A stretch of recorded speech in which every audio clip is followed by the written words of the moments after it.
But ever since I was a little kid chasing the neighborhood outlaws in my 5-and-dime cowboy outfit, I've always dreamed of playing in a Western. Well, tonight, I'm still dreaming, but I feel a little closer because I'm going to share with you one of my favorite singing cowboys. Oh, you went away and left me so lonely and blue. You told me that you didn't care,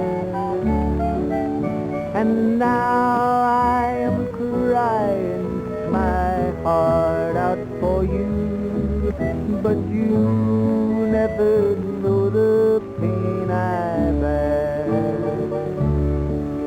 I want you to be happy, although it hurts me so. I'll never find another, no matter where I go.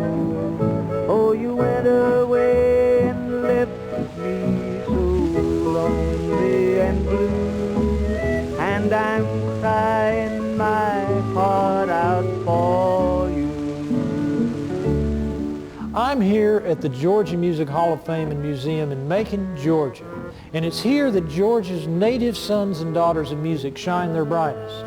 No artist exhibit outshines that of legendary country western entertainer Ramblin' Tommy Scott, known to millions as Doc Tommy Scott of the Last Real Old-Time Medicine Show. Hey, look this way and step right up to Doc Scott's Last Real Old-Time Medicine Show. Now, if you're feeling down and out and you don't know what to do, seems the world's done crushed you and your friends turn their back on you, nature's pathway to health will help you. Try a bottle of the snake oil today and rub it on as it's plainly directed. It'll chase your aches and pains away. A little small rubbing in the morning, another noon at night. Why, you feel so well, you'll want to yell. Wow, the stuff will make you right. Made out of herbs, roots, barks, and oozes, gathered from many parts of the globe, blended into a strong rub-on linen mat. Good for the entire family, the old folks, kids and all. Sold on a money-back guarantee. And there goes a few bottles to the right and a few bottles to the left and a whole lot of them going out down the center aisle. And old Doc Scott done sold out again. And I thank you. Everybody all around gonna go to the medicine show. In 1995, when I first met Doc Tommy Scott, I realized immediately what a treasure he was, not only for the nation, but especially for the state of Georgia.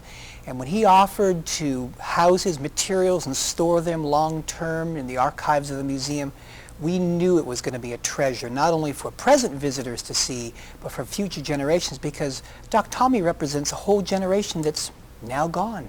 And so we're very privileged that Doc Tommy is part of our Georgia music history. Tommy was born in 1917 to Clifton and Elizabeth Scott in the East Denali community in rural Stevens County near Toccoa, Georgia.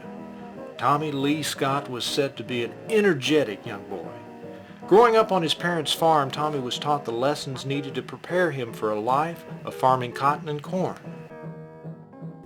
Oh, it was always something going. It was a busy place around the farm. Some of the things Tommy did during the summer months was pull a thrasher that thrashed the wheat and oats and stuff for the neighbors and everybody around in the... But another path would soon open to him.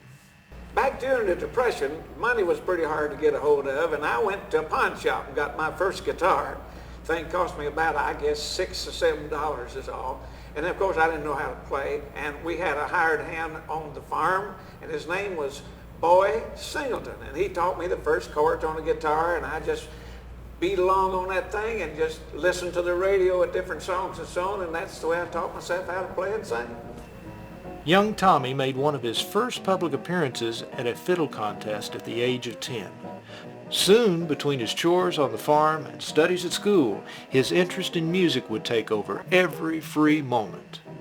This interest would be shared with his younger sister, Cleo. He got the first guitar, of course, and when he would leave to go to school, I'd get out the guitar. He would hide it from me so I wouldn't, play it during the day. As soon as he'd come in and put books down or something or do maybe one chore, then he'd get the guitar. The thing is, it would always be out of tune. But he said, I just don't know what in this world is wrong that my guitar is out of tune. So when I was 7 years old, I was lucky enough to get my own guitar. And that's when we started doing songs together. So I wasn't exactly left out after that. Oh, say, I tell you what, let's try one of them old-timey songs that we used to do years ago on the radio. All right, that's good. Well, my home is down in Georgia. My home is down in Georgia. In Georgia, that's where I want to be. Way down in good old Georgia. Way down in good old Georgia. We did it. In 1933, at the age of 16, Tommy made his first radio appearance singing on Toccoa, Georgia's WTFI, and upon graduation, he left his mark upon his hometown alma mater. Tommy would soon make his first recordings. It was in Rock Hill, South Carolina. Eli Overstein had gathered together some entertainers to record for RCA Victor. He said, Tommy Scott, sing me 2 or 3 songs, and I prefer country or western songs. So I did just that. I sang them, and he said, can you yodel? I said, let's try it. T-o-do-liddy, hey-o-liddy, ho-do-liddy. He said, oh, that's great. He said, sing the songs over again and yodel at the end.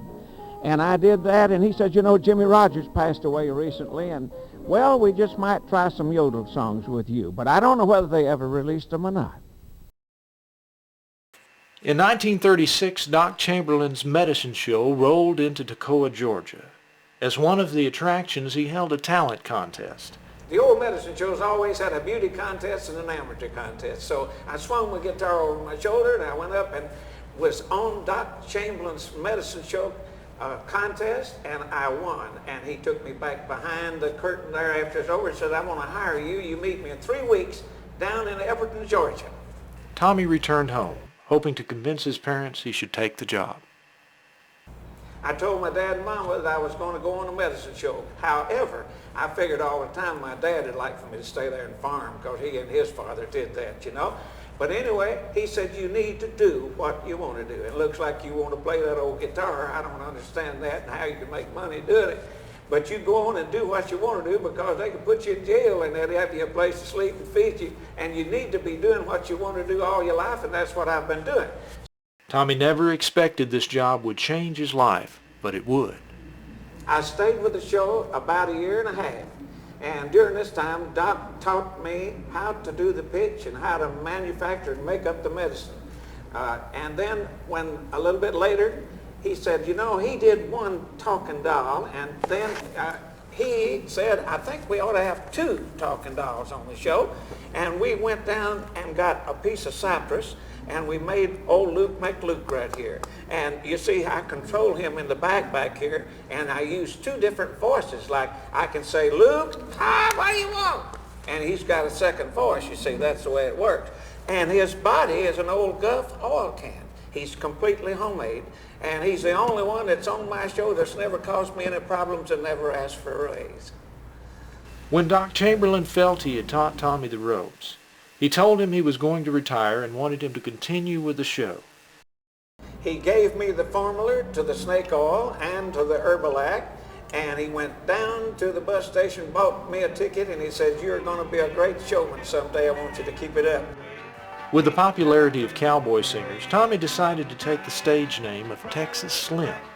I used that name for about 1.5 years up on radio station WPTF in Raleigh, North Carolina, and down at WFBC in Greenville, South Carolina. He also decided the best way for him to continue the show was to broaden his base in radio. When I got to Raleigh, North Carolina, of course, Doc Chamberlain had run an ad in the Billboard magazine, and the answer was from Uncle Pete and Minerva. They were a dramatic show from up in New York or someplace. They were playing little school auditoriums down through there, and he had an idea for me to do what between sets. They had a 3-set little play that they would do, and while they would change the sets 2 different times, he'd have me go out with the guitar and entertain the people, and that's what I did on the Pete and Minerva show. It was at WPTF where he began friendships with one of the South's hottest acts, the Monroe brothers, Charlie and Bill. I know him well. He's been a good friend of mine down through the years, and he was a fine singer, had a good voice. Along about that time's when they began to have some problems, some bad problems. They didn't even speak to each other for about a year, and they would just do their shows and do the radio programs and never speak. They'd play and sing with their backs turned to each other. Soon the brothers would split. Eventually Bill arrived in Atlanta, where he began forming his Bluegrass Boys. Charlie would move north to Wheeling, West Virginia to put together the Kentucky Partners.